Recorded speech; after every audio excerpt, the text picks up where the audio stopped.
right, here comes another wonderful video. So 3 things you should have at your desk. First off is your note sheet, and we're going to start up here with 17.3 covalent bonds. That's what we're going to do first. And then the other thing, again, always have your friend out your periodic table, and then also the substitute teacher should hand out this worksheet for you. Make sure we've got non-metal to non-metal. Okay. So first, before we actually get into the new set of notes, the 17.3, don't worry about that, I just blocked it out. We're going to be dealing with this 17.3, which are called covalent bonds. What we have done so far is the ionic bond. So I just want to give us a little bit of a refresher here. So when we're dealing with ionic bonds, okay, this is where you have a metal bonded to another a metal bonded to a non-metal, okay? That's what we've done so far. The thing too remember with our ionic bonds here, we were dealing with the positive or the negative charge, and that we wanted to equal up to 0, okay?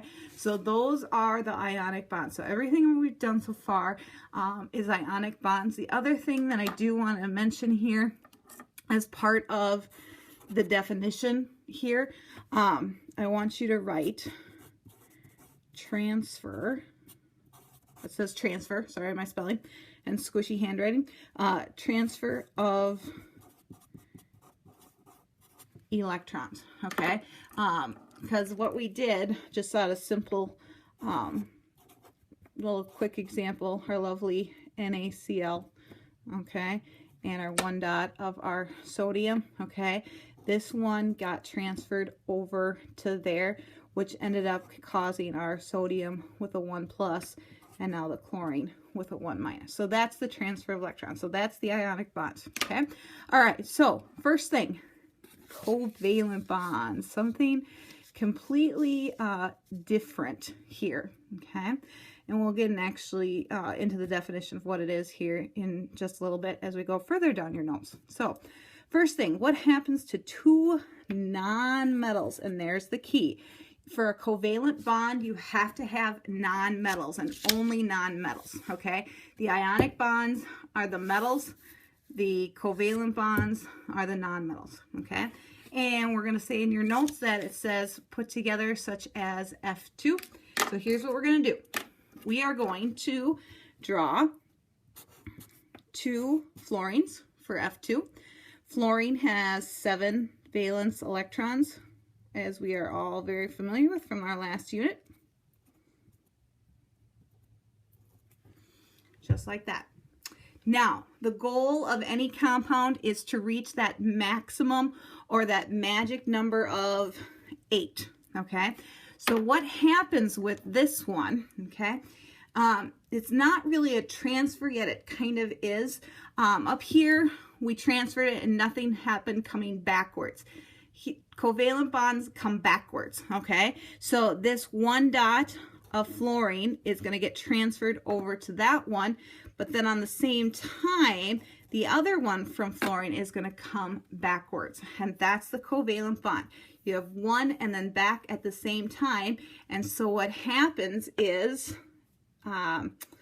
they share. So what happens to 2 nonmetals when they are bonded together, such as F2, and that is, I'm going to write this in big, lovely letters, okay? They share. Nice little happy face, okay? So that's what happens to it, okay?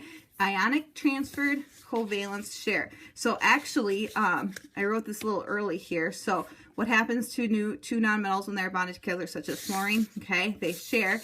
The Lewis dot structure for F2, that's what I just put up here, okay? So if you want to make a notation in your notes there, that Lewis dot structure actually gets hangs out down there, okay?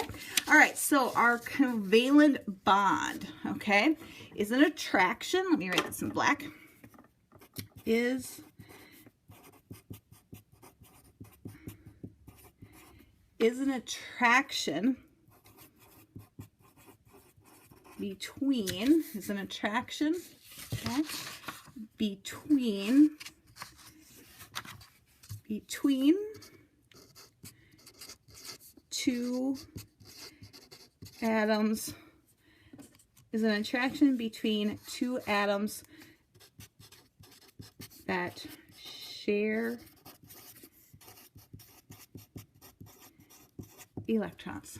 Okay, so is an attraction between two atoms, okay, that share electrons. And that's the key, again, is that we're going to be dealing with things that are sharing.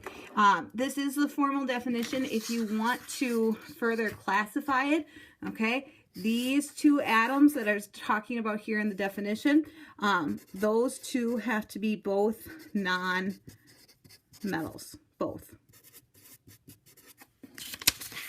Okay, both of those have to be non-metals in order to work.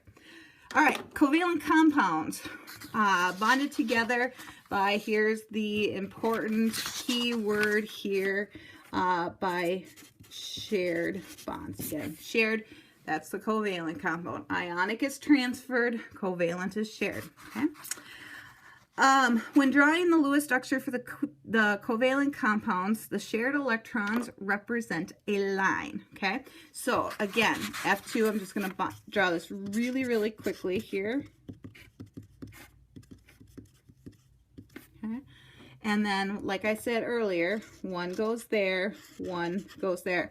So you constantly get this back to forth motion. So instead of drawing two arrows, since those are the two electrons that are going to get shared, we're going to share those with a lovely line. Still put all the other dots, but now we have the line, and that is the correct way to draw that. And you can see down your next statement here, one line represents two electrons, one from the first and then one from the other one. Okay, so that takes care of that. Okay, now on to the next part. The term most given to represent covalent compounds is a molecule. Non-bonding pair. Any pair of electrons on a Lewis dot structure, okay, that is not involved in bonding. Okay.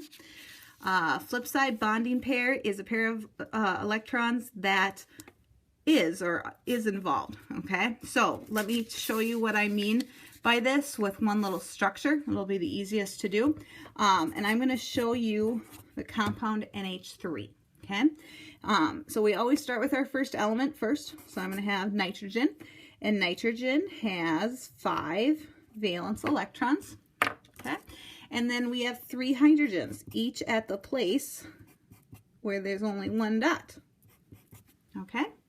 And so if we were to talk about our bonding pair and our non-bonding pair, okay, I can connect these two because those are the shared pieces, okay?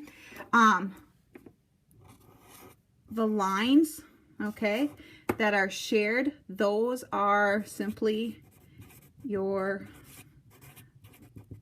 bonding pair. Okay, they're bonded to something else. Pretty easy to go. Then the little 2 lone guys hanging out up there, okay, those are the non-bonding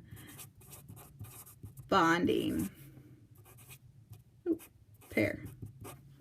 Not bonded to anything, so non-bonding. Okay. All right, naming. So we've done 3 types of namings. There's all ionic.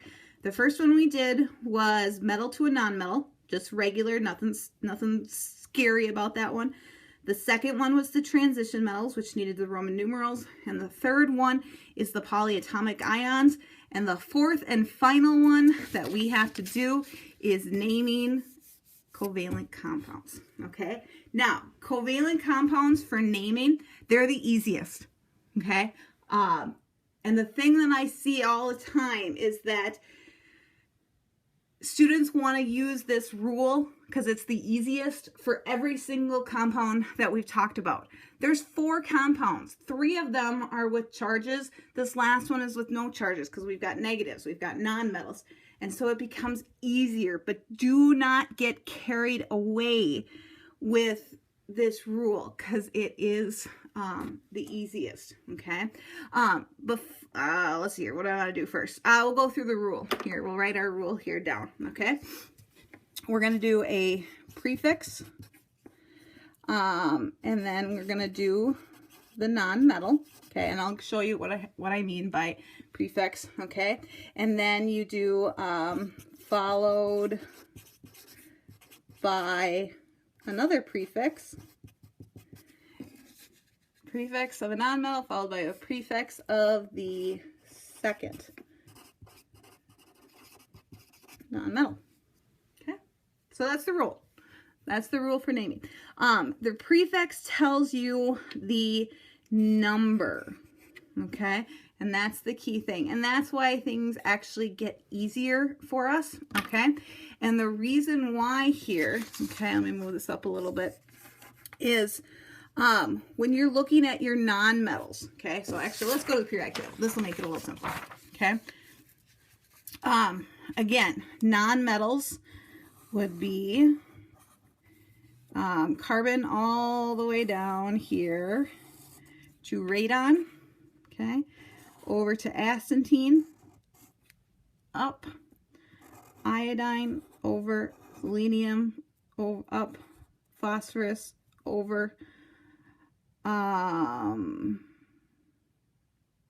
make sure I've got this right. Yep, there. Sorry. Just took me a second here to figure out what we've got, okay? And then, so phosphorus up, over, and then the carbon, okay?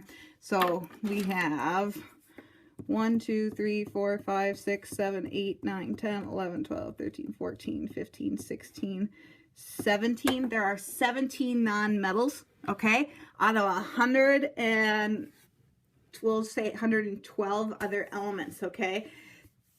This rule that I'm just going to show you with the prefix and stuff only applies to this small little square up over here and nothing else. So don't get overexcited and use this rule that I'm going to show you for the entire thing, okay? Don't do that. Be careful. It's only this box up here, all right? So let's actually go here for this, okay? Prefix tells you the number of atoms that you have. How are we going to know that we're going to be dealing with this covalent compound? Okay, what you always have to do, you take your first element that's in there and you look to see if that first element is a non-metal. Okay, and only if that first element is a non-metal, then you're going to be using this rule, okay? So the prefix tells you the number of atoms, okay? For the first non-metal, if there's only one atom, don't use a prefix and don't reduce. I'll go through the 2 here as I show you the examples. Do not reduce. What I mean by that, let's say we had H2O2. Your math inclination is going to say, oh, they're both divisible by 2. I can go ahead and reduce it down to simply HO. That's not correct. You need to leave it as H2O2. Okay. All right, here's your prefixes. Okay. Monoditride, tetra. Tetra is the weird one. Okay. All the other ones are the same prefixes you use in geometry. So those ones should all come pretty easy for you, except for number 4. For 4, it's tetra. Okay. And then the next page of your notes, hexa, penta, that's wrong. Number 7 is wrong. Got it, caught that. Okay. 7 is hepta. Okay. Ooh, glad I caught that one. So we got monoditride, tetra, penta, hexa, hepta, octa, nona, and deca. That's all you need to know, okay? So name the following compounds, okay? So now what we need to do, okay, is to take a look at our carbon, and we need to just do a quick little double check, okay? Because I want you to get in the habit of this, okay? Carbon's up here, so this is going to follow this rule that I'm going to do, okay? Now, since there's only one carbon, okay, we don't use a prefix, and that was on this first part here. For the first nonmetal, if there's only one, if there is only one atom, do not use a prefix. So that's exactly what I'm going to do here. And I'm simply going to write this as carbon. And then we have 2 oxygens. Oxygen for 2 is di. And then we do the second nonmetal, which is ide. And you need to continue to use this IDE ending on these ones, just like we've been doing. That doesn't change, okay? Yeah, I know you know what CO2 is, and that was carbon dioxide. I want to show you how and why the systematic naming that I got. CO, next one, okay? Again, carbon is a nonmetal, so that's good, and there's only one of them, so no prefix. So that one's carbon. But now on the second one, even though there is only one, the second one always gets a prefix with it. So we're going to be looking at carbon monoxide. That's the nasty stuff that you have, you got to watch out in your house, okay? Then for the N2O5, I'm just going to kind of write it, you know, up over here because I don't have enough space, okay? Now with the N2 is that obviously we have 2 nitrogens with them. So in this case, we must use a prefix on that first one, okay? And 2 is di, okay? So we're going to have di-nitrogen. Don't change the ending on that first element. It's only on the last element that you change. And then we have 5 oxygens, which is going to make this penta oxide. Simple as that. Dinitrogen pentaoxide. Okay. And then writing the formula is even simpler because you just need to know the prefixes. So we have iodine, there's nothing in front, so I just have I. Monochloride, mono is 1, Cl, ta-da, okay? Sulfur dioxide, nothing there, so we're just going to do S.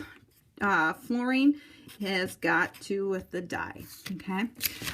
That's all we're going to do, but I just want to make one little comment here because we're so used to worrying about our charges, okay? Making 0 in order to write these compounds. Here's why we're not worried about what charges they have on them. Because for example, sulfur is a -2 and fluorine is a -1. Both of them have minuses. No matter how hard you try, there is no way that you are going to get charges of 0 to work. So that's another indicator that we have to use this special name, okay? So then, that's all ready for notes. Just kind of give a quick information thing on this one, okay? So this is your worksheet, okay? Non-metal to non-metal. Again, watch to see these first elements, okay?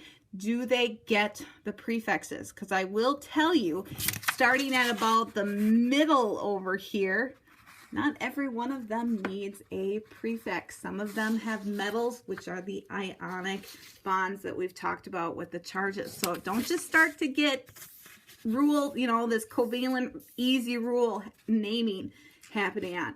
Very, very careful. Make sure you look at that first element. That's what you have to look at. So that is your homework assignment for today, okay? And then you should have also, I don't have a copy of it here, the naming review that has them all jumbled up, okay? That's where you have 86 total. I think it's 36 on the front side and then 50 questions on the back side. Again, those are going to be graded for accuracy. It's not going to be completion. We're going to make that due on Wednesday, and we'll correct it in class as we go together. But that's what you should be working on. So you need to be working on this, and then also start working on the naming review. And note to 4th hour, we will finish our flame test lab on Monday when I return, okay? Good luck. It's not as bad as it seems, okay? Have a good day, guys. Bye.